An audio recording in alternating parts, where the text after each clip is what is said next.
Hello everyone, it's Munchima Datta and welcome to my first video of Python Basics.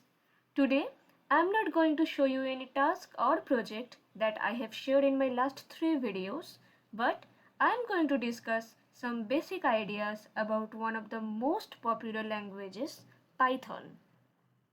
So, in short, I am going to cover these 4 topics today in my first video, that is how you can install the latest version of Python, and then how to install one IDE, that is Jupyter Notebook, for building, running and executing all your Python codes in it, and then how you can create a new file in Jupyter Notebook homepage, and then how to add one Python kernel to this new created file. So let's just begin with the installation process of Python first. What you need to do is to go to your default browser and type it. And it will take you to a page where you can download the latest version for your system. Just select the download option and then choose the well-suited version for your system. Here this option is to download Python version number 3.9.5, which is the latest and very much suitable for 64-bit Windows 10. But if you are looking for Python with a different operating system, I highly suggest you to go for these options, check it and then install it. So for now, let's just select this yellow button. I have already downloaded this file, so you need to click on it now and download it. And when you are done with this download, now it's time to install it, and I will guide you through this installation process. You now need to go to your directory where your downloaded file has been saved, and when you find it, just click on it. As I have already the Python installed in my system, so it's just showing me to modify, repair and uninstall the program. But if you are going through the installation process for the first time, it will just show you one option here on the top to install the program and to make some customization changes if you want any.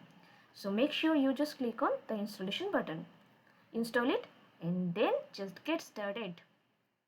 So once Python is installed successfully in your system, you must be very much excited to write your first Python command and then run it and then get output of it, right?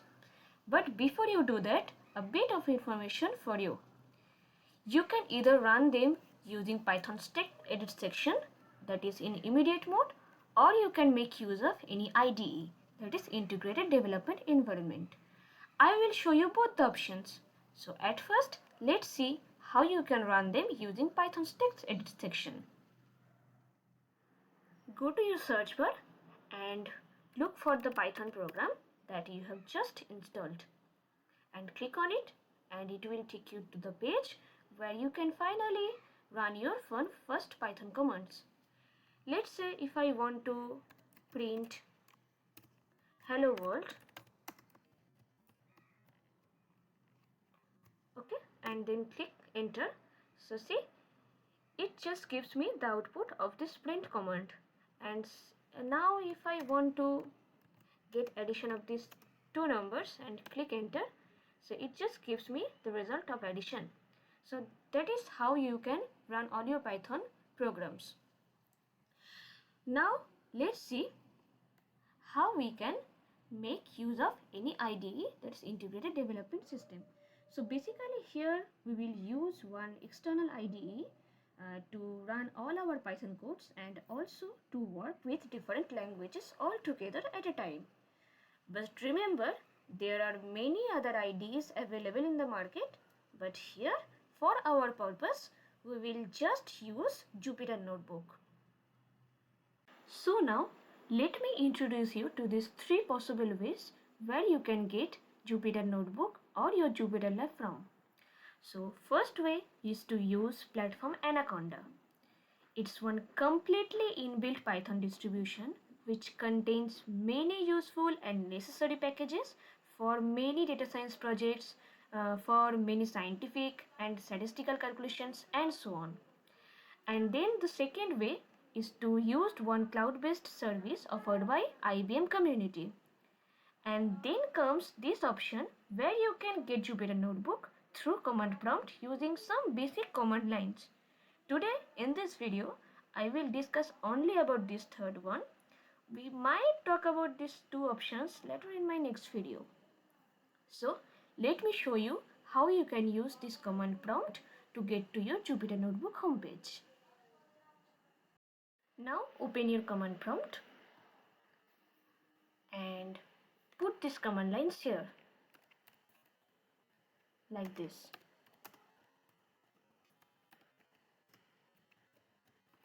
And click enter and let's see what happens. So basically we can see that it's getting installed, and after it got installed, again put this command line as Jupyter Notebook to finally open it and click enter.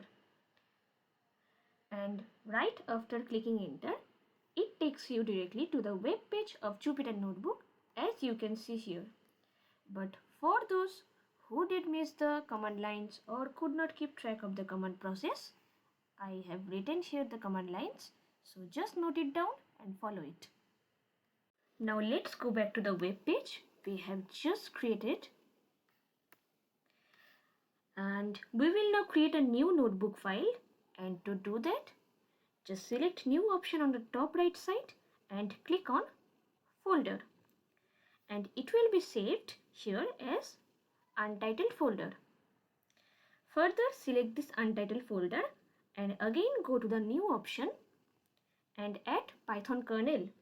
So basically here you are instructing this folder now what language to work on, and adding Python kernel enables you to work on Python codes. And you can also use kernel for many other languages like R, Java, Scala, etc. Just like I have R installed already in my system, so it's just showing us here. So let's just select the Python 3 kernel, and it will take you to the page where you can finally write your code. So we are all set to get started with our Python operations, but we will go through all these basic operations, expressions, variables, data types, and all the other Python things in my next video. So wait for a bit. See you soon. Thanks for watching the video. If you like it, don't forget to hit the like button, make your comment, and share as much as possible with your family, with your friends. So take care and bye bye.